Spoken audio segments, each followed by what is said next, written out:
afternoon, my dear students. तो आज आम प्लस टू कलार द्वितीय वर्ष गोटे गुरुत्वपूर्ण विषय गोटे ऐतिहासिक विषय गोटे जानवर विषय जहाँकि समस्त युवपीढ़ी जानवा दरकार कारण यहाँ हूँ कलिंग ओडार एक पुरातन इतिहास। तो ये विषय पर समस्ते किसी ना कि जानते तुमने देखिए बहुत किसी पिला जानी भी सारी तेणु plus two arts plus two कला सेकेंड स्टूडेंट मान एक गुरुत्वपूर्ण विषय विषय हूँ टॉपिक हूँ कलिंग युद्ध। तो कलिंग युद्ध केमी होता कौ कौ देश राज्य मध्य होता यार कारण कौन था और यार फलाफल कौन था। तो ये विषय आज आम निहती भाव में पिला इंट्रोडक्शन दवा और तार कारण और जो सब फलाफल बाहर से आम आलोचना करें मात्र बहुत कम समय भितर निहती भाव तुमने परीक्षा भल मार्क रखिपर जदि ये विषय विषय वस्तु टॉपिक को भल भाव देखुच और शुणुच। तो बर्तमान डेरी नक स्टार्ट कर। तो पिले ये कलिंग युद्ध कलिंग प्रथम दुईटा देश दुईटा राज्य गोटे नाम हूँ कलिंग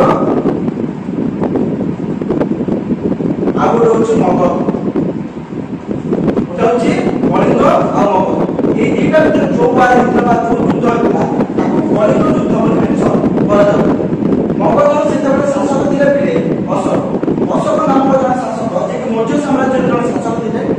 पिता नाम था बिंदुसार एवं अशोक ख्रीष्टपूर्व 273 मसीह प्रथम राज्याभिषेक बिंदुसार अशोक राज्याभिषेक 273 एवं तार परवर्ती समय 269 ख्रीष्टपूर्व 269 अशोक सिंहासन आरंभ कर सारी एवं तार ठीक 8 वर्ष पर 273 से कौन कले राज्याभिषेक होला 269 से सिंहासन आरंभ कर कोन राज्य नाम मगध राज्य 269 रे सिंहासन आरंभ करे तार ठीक 8 वर्ष पर तार ठीक 8म वर्ष रे ख्रीष्टपूर्व 261 बा ख्रीष्टपूर्व 261 माने 269 तार 8म वर्ष रे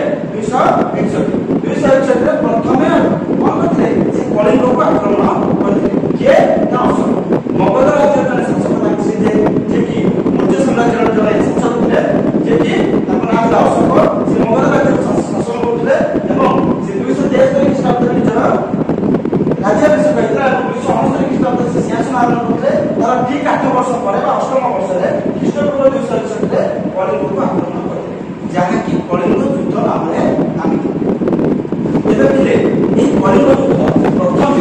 261 ख्रीष्टपूर्व 261 रे आरंभ होता और काका मध्य होता कलिंग और मगध मध्य काका मध्य कलिंग और मगध मध्य कलिंग युद्ध शुरू होता एवं गोटे नदी था जहाँ नाम था दयानदी कलिंग दयानदी प्रथम कलिंग युद्ध कलिंग और मगध मध्य सृष्टि होता जे कि मगधर शासक अशोक कलिंग को आक्रमण करते अशोक कलिंग को आक्रमण कर अनेक गुड़िया कारण जहाँकि कलिंग युद्धर कारण को दर्शाए कलिंग युद्धर कारण किए दर्शाऊँगी अशोक अनेक गुड़िया कारण क्या आक्रमण करें कलिंग युद्ध जो कलिंग को आक्रमण करें तो कलिंग युद्धर अनेक गुड़िया कारण को भित्ति करके अशोक क्या आक्रमण कले कलिंग को आक्रमण करते ख्रीष्टपूर्व 261 युद्ध क्या क्या कलिंग मगध शासक थे अशोक ये युद्ध कौटी है ना दयानदी कूल समाप्त है। तेज बर्तमान आरंभ करवा जे कलिंग युद्ध केतोटी कारण था एवं कौन कौन था। तो पिला जानिबा कलिंग युद्ध केबे हेतिला और काका मध्य हेतिला और कोठी तो ये कलिंग युद्ध हमार पछरे केतोटी कारण था ना कलिंग युद्ध हमार पछरे अशोक कलिंग को आक्रमण करबा पछरे मुख्यतः 5टी कारण दायी केतोटी 5टी कारण दायी कौन से कारण ना राजनीतिक कारण फर्स्ट देन अर्थनैतिक कारण सेकंड थर्ड होची सामरिक कारण तापर होची कारुण्य किंवदंती तापर होची नागपाठी ए 5टा कारण कौन कौन ता राजनीतिक कारण अर्थनैतिक कारण सामरिक कारण कारुण्य किंवदंती और नागपाठी ए 5टी कारण लेकी तो 5टी कारण को बेस करके ये कहां आक्रमण करे ना अशोक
କାରଣ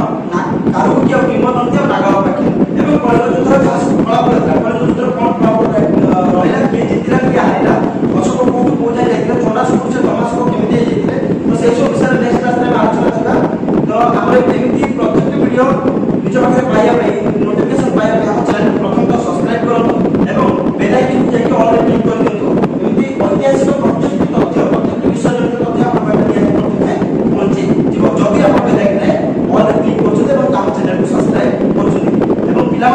रखुची ए वर्ष